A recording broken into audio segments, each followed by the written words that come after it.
Last episode में हमने बात करी थी कि अगर राहुल को एक इन्वेस्टर मिल जाता है तो उसकी काफी हेल्प हो सकती है, और एक बार अगर राहुल ने अपने इन्वेस्टर को कमा कर दे दिया तो पैसे की कमी नहीं आएगी। पर मान लेते हैं राहुल अभी 18, 19, 20, 21 साल का लड़का है और वो पैसे कमा के नहीं दे पाता, उससे लॉस हो जाता है, फिर क्या? देखिए, ये जो दुनिया है ना, ये जितनी भोली जितनी मासूम दिखती है ना उतनी है नहीं। मैं आपको ऑनेस्टली बताऊंगा, लोग बहुत कमीने होते हैं। एंड जब पैसे की बात आती है, मनी की बात आती है, सी मनी इज हार्ड अर्न्ड, मतलब लोग बड़ी मेहनत से पैसे कमाते हैं, जोड़ते हैं। मैंने आपको बताया था कई ऐसे लोग होते हैं जो 5-10 लाख रुपए इन्वेस्ट करते रहते हैं कि ठीक है पैसा ग्रो हो गया, बट आप लोगों को पहचानोगे कैसे कौन सही है कौन गलत है? जब लोग पैसे दे रहे हैं तब उन्हें आपके आइडिया पे, विजन पे यकीन है, पर अगर आपने उनका पैसा डुबो दिया, अगर राहुल ने किसी का पैसा डुबो दिया, फिर क्या होगा? देखिए, मिडिल क्लास फैमिलीज में ना माँ बाप को इन चीजों में बहुत घबराहट होती है। राहुल अगर घर जाके किसी को बताएगा, अब राहुल 18 साल का है और वो घबरा के अपने घर में जाके बताता है कि भाई एक इन्वेस्टर मान गए और वो इन्वेस्टर 10 लाख रुपए इन्वेस्ट कर रहे हैं मेरे बिजनेस के लिए, तो पता है उनके माँ बाप को ना, राहुल के माँ बाप को फिक्र होनी शुरू हो जाएगी। किस चीज की फिक्र होगी? कि राहुल अगर फेल हो गया तो क्या होगा?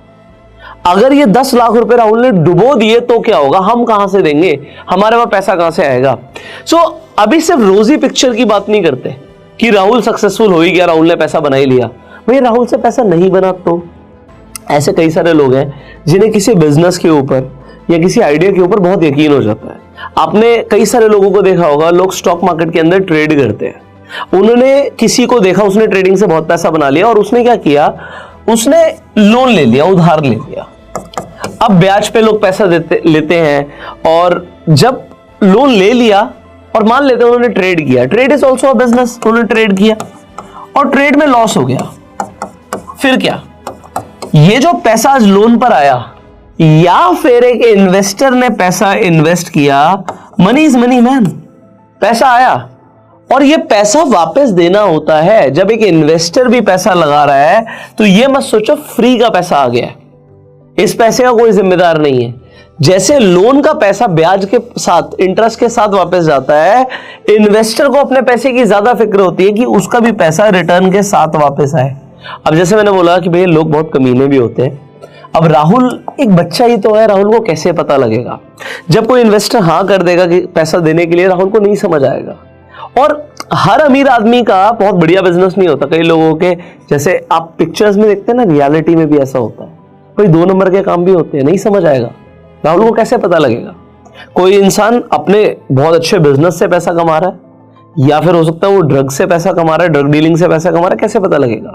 वो पैसा खून पसीने से आ रहा है, ब्लेसिंग्स के साथ आ रहा है, या वो पैसा खून में रंगा हुआ है? राहुल को नहीं समझ आएगा, क्योंकि राहुल को तो लगेगा मनी इज मनी। सो राहुल के लिए एडवाइस है यार, इट इज मोर इंपॉर्टेंट कि आप पैसा ले किससे रहे हो। मैं दोबारा बता रहा हूं, आपके पास एक जबरदस्त आइडिया, आप सोचो आपके पास एक ऐसा आइडिया है कि आपको पता है एग्जैक्टली फ्यूचर में क्या होने वाला है। एग्जाम्पल के लिए मान लेते हैं, ऐसा हाइपोथेटिकल है, मान लेते हैं कल आपको पता है कि स्टॉक मार्केट 50% डूबने वाली है, 50% बढ़ने वाली है, एग्जाम्पल के लिए, यू नो इट, एंड आपको पता है एक बहुत सॉलिड ट्रेड हो सकती है यहां पे। एंड ये सिर्फ पता नहीं है, आपके पास मान लो फिगर्स हैं, कुछ आंकड़े हैं, आपके पास कहीं से फाइनेंशियल रिपोर्ट्स हैं, आपके पास कुछ भी है। सो यहां पर हुआ क्या? आपके पास एक आइडिया है जिसके चांसेस बहुत ज्यादा हैं कि भाई कुछ बड़ा हो सकता है, और एनी साइड, मतलब यू नो कि किस साइड हो सकता है। अब अगर आप किसी से पैसा लेते हो, मैं सवाल ये बोल रहा हूं, आपने किसी से पैसा लगवा दिया, तो आप जब पैसा लगवा रहे हो, आप कितने ज्यादा कॉन्फिडेंट हो तभी पैसा लगाने के लिए किसी को बोलोगे? आपके पास पैसे नहीं है, आप किसी को बोल रहे हो कि इन्वेस्ट कर दो, मुझे पता है इनके हिसाब से ऐसा होगा। तो अगर आप किसी को बोलोगे, आप कितने ज्यादा श्योर होगे? आप पैसा सिर्फ तभी लगवा सकते हो व्हेन यू आर 100% श्योर। अब राहुल के पास अगर कोई ऐसा आइडिया है कि वो 100% श्योर है, तो क्या सबसे पैसे लेगा? नहीं। राहुल अगर किसी से पैसे लेने वाला है इसके बाद, तो वो बहुत ट्रस्टवर्दी लोग होने चाहिए।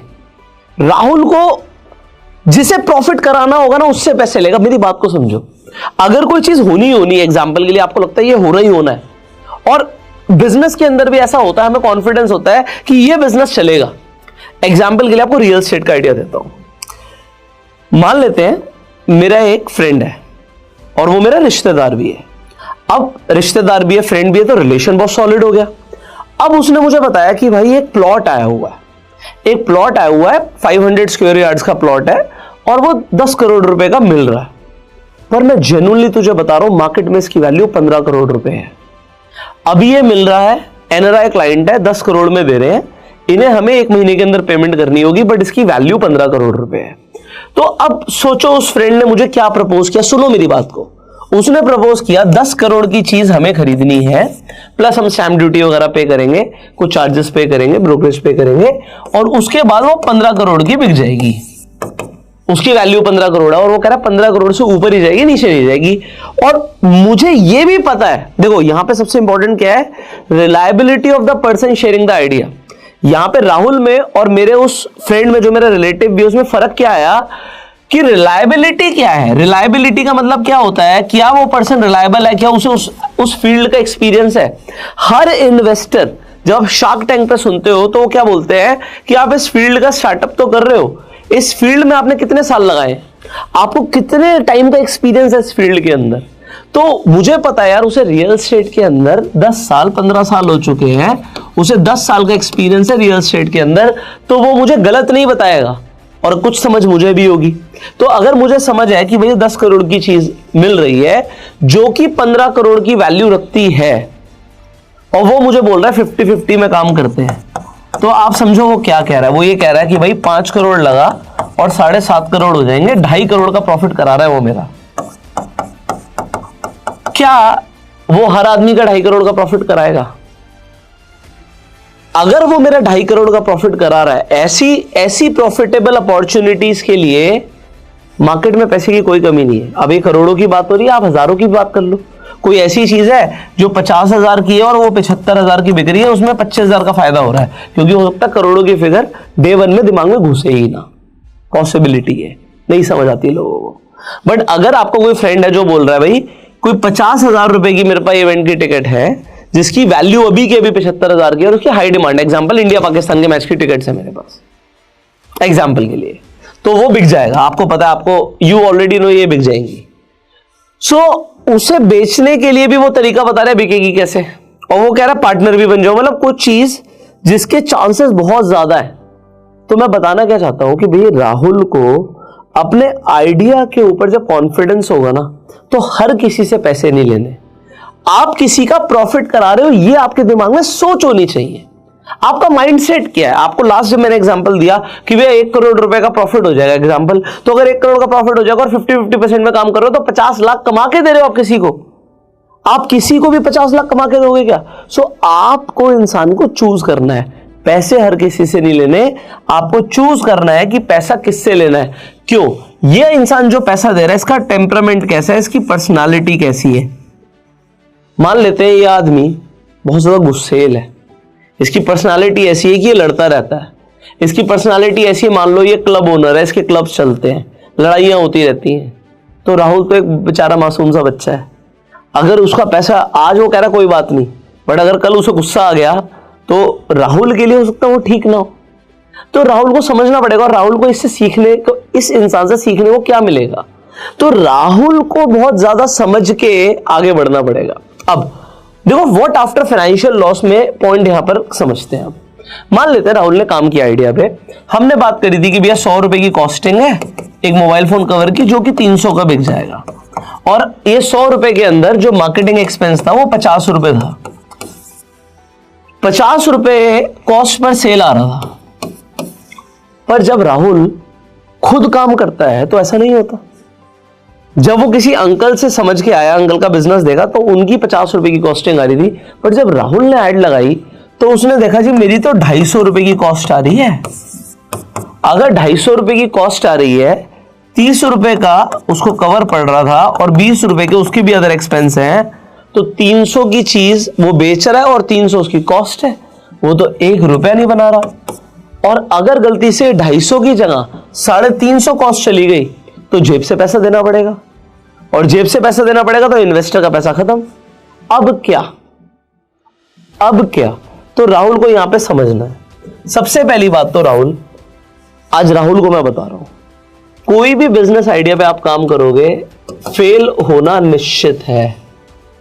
ये मतलब इसकी प्रोबेबिलिटी बहुत ज्यादा है।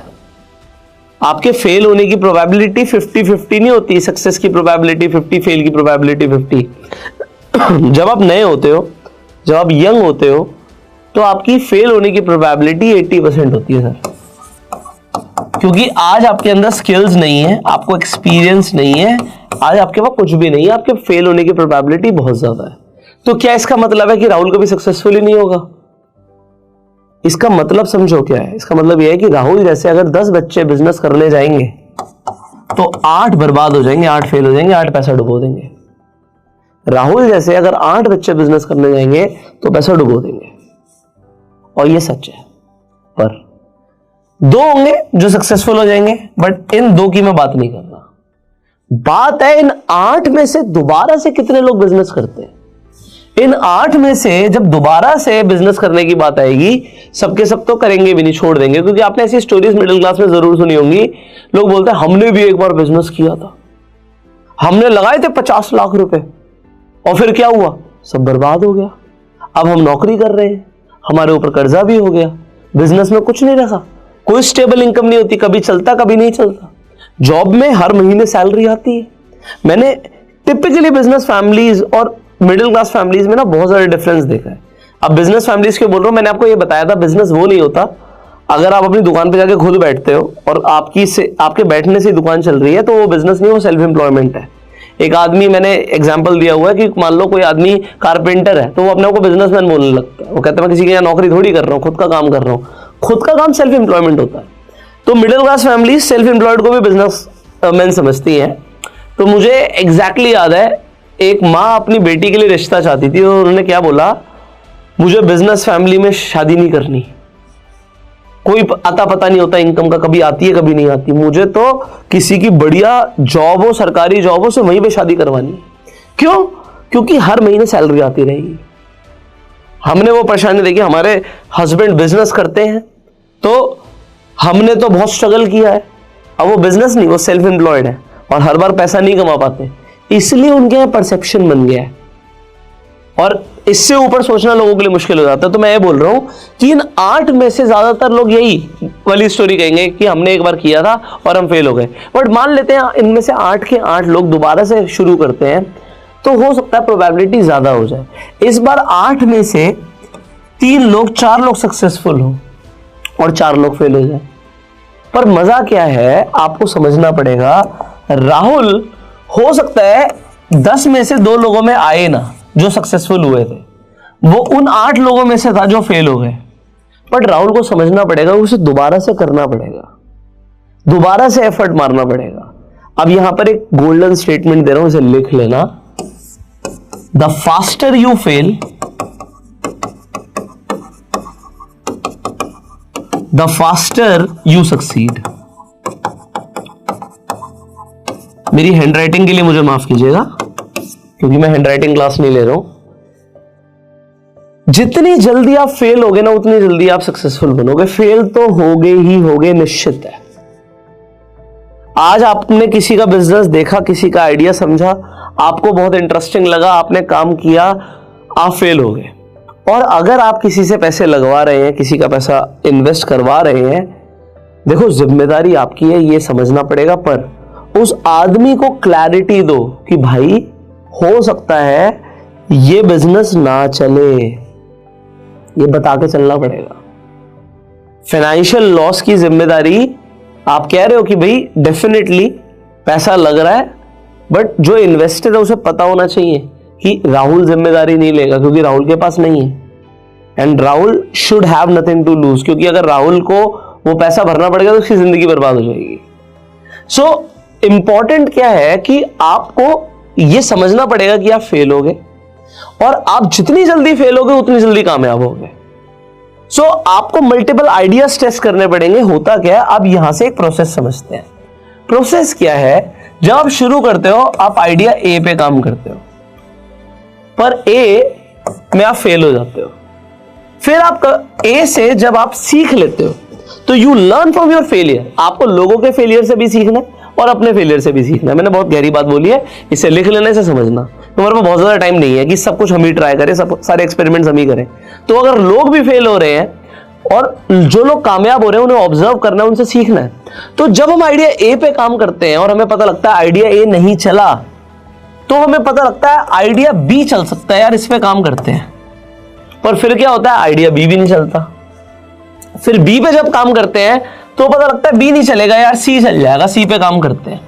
बट काम करना पड़ता है और हमें लगता है यार सी 100% चलेगा, पर सी भी उतना बढ़िया नहीं चलता। पर आइडिया डी जो है ये हमें कामयाब बना देता है। पर जब हम आइडिया ए पर होते हैं हमें कोई आइडिया नहीं होता आइडिया डी के बारे में। मैं रिपीट कर रहा हूं, समझ नहीं आएगा, कुछ लोगों के दिमाग के ऊपर से जाएगा, तो मैं ऐसे कुछ समझाता हूं। मान लेते हैं एक आदमी बिजनेस करना चाहता था सेकेंड हैंड गाड़ियों का।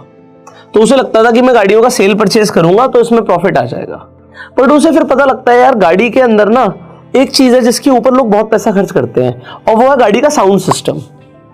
गाड़ियां लेके आते हैं 8-10 लाख रुपए की और 1-1.5 लाख का तो साउंड सिस्टम लगा लेते हैं, और साउंड सिस्टम पे बहुत बढ़िया मार्जिन है एग्जाम्पल के लिए। तो ये जो आइडिया बी है इसके बारे में कभी पता नहीं लगता जब आइडिया ए पे काम नहीं करता वो। बट उसने जब साउंड सिस्टम के बारे में समझा तो उसे पता लगा यार साउंड सिस्टम के अलावा जो फ्लोर मैट्स होते हैं ना, जो सिंपली नीचे मैट लगे हैं, ये मैट लोग खरीद लेते हैं 5-10 हजार रुपए के। और इन फ्लोर मैट्स के अंदर ना और भी अच्छा मार्जिन है और इसमें कंपटीशन एग्जांपल के लिए कम है। तो उसे एक आइडिया सी के बारे में पता लगता है जो कि उसे लगता है चल जाएगा, बट उसमें भी शायद वो नहीं कामयाब होता। पर फिर उसे पता लगता है यार कार फ्रेग्रेंस के बिजनेस में भी घुसा जा सकता है या कुछ और, मतलब एक एग्जांपल है। और कार फ्रेग्रेंस क्या है यार, वो 500,000 रुपए की बिकती है और इसकी मैन्युफैक्चरिंग तो बहुत कम की हो सकती है और हर गाड़ी में फ्रेग्रेंस की जरूरत है, और उसको ये वाला आइडिया चल जाता है। और यहां पे मान लो वो 1 लाख या 10,000 यूनिट्स बेच देता है उस कार परफ्यूम की, whatever he wants to sell. So आपको पहले दिन नहीं पता था कि आपको ये बेचना था, ये काम करना था, एग्जाम्पल के लिए है। बट ये पता लगता है जब हम किसी बिजनेस के अंदर होते हैं। तैरना इंसान तब सीखता है जब वो स्विमिंग करता है पानी में उतर के।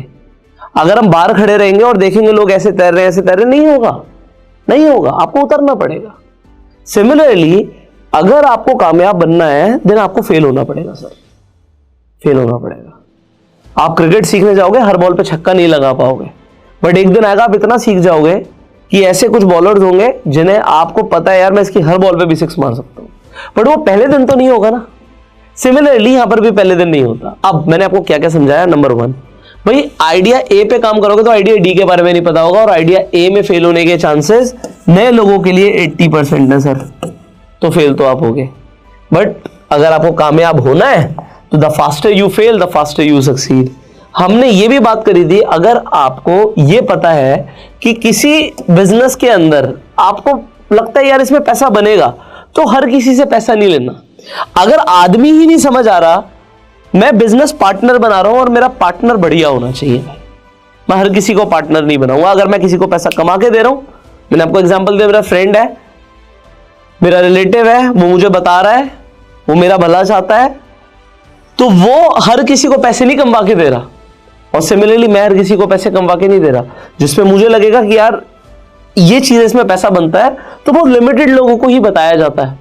तो ये चीज भी ध्यान रखी जाएगी आपको कि पैसा लेना है तो सबसे लेना, जो आदमी अच्छा नहीं लग रहा उसे पार्टनर नहीं बनाना। तो अगर एक आदमी मुझे पार्टनर बना रहा है तो हो सकता है मैं उसे पसंद आता हूं, या मैं किसी को पार्टनर बनाऊंगा तो मुझे वो आदमी पसंद आता है, अदरवाइज आप पार्टनर नहीं बनाओगे। ठीक है, हर किसी से पैसे लेना, और जब आप पैसे ले रहे हो तो क्लैरिटी, ट्रांसपेरेंसी, एथिक्स को मत भूल जाना। एक चीज ध्यान रखना, मेरे फादर हमेशा बोलते हैं, और ये पैसे के लिए बहुत इंपॉर्टेंट है। सो मेरे फादर को बहुत ज्यादा अंग्रेजी तो नहीं आती, बट एक अंग्रेजी की कहावत बहुत कॉन्फिडेंस से वो बोलते हैं that if money is gone nothing is gone. अगर पैसा गया कुछ नहीं गया। If health is gone something is gone. अगर सेहत चली गई फिर कुछ गया है भाई। But if character is gone everything is gone. तो राहुल के जो मॉरल्स हैं, उसका जो करेक्टर है ना, वो नहीं जाना चाहिए। पैसे के चक्कर में वो ये ना भूल जाए, कोई इंसान उसे पैसे दे रहा है, वो मॉरल से कॉम्प्रोमाइज ना करे।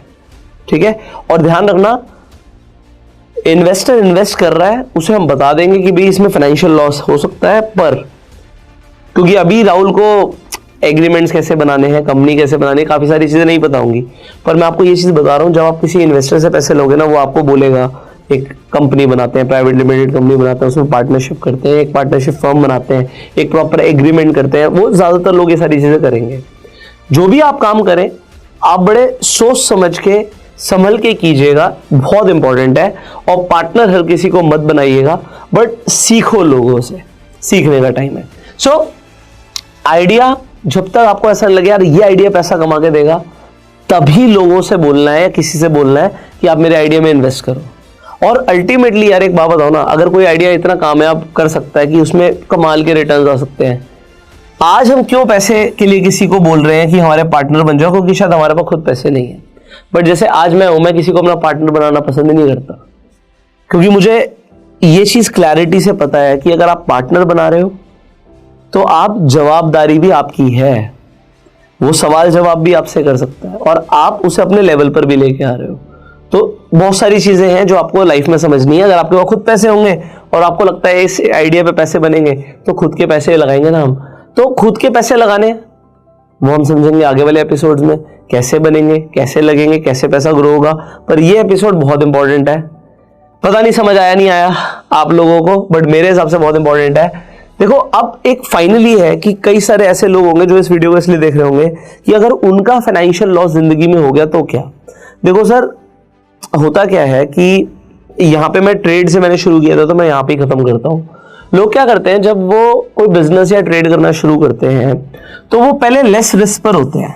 वो ऐसे ट्रेड करेंगे जिसमें रिस्क कम है, और जब रिस्क कम होता है तो प्रॉफिट भी जो होता है ना वो थोड़ा कम बनता है। पर अगर उनका एक बार लॉस हो जाता है ना, तो फिर वो क्या करते हैं, वो रिस्क को बढ़ा देते हैं, उनका रिस्क बढ़ जाता है। जब उनका रिस्क बढ़ जाता है तो उनके प्रॉफिट बनाने के चांसेस भी ज्यादा होते हैं, पर फिर अगर उनका और लॉस हो गया वो कवर नहीं कर पाते।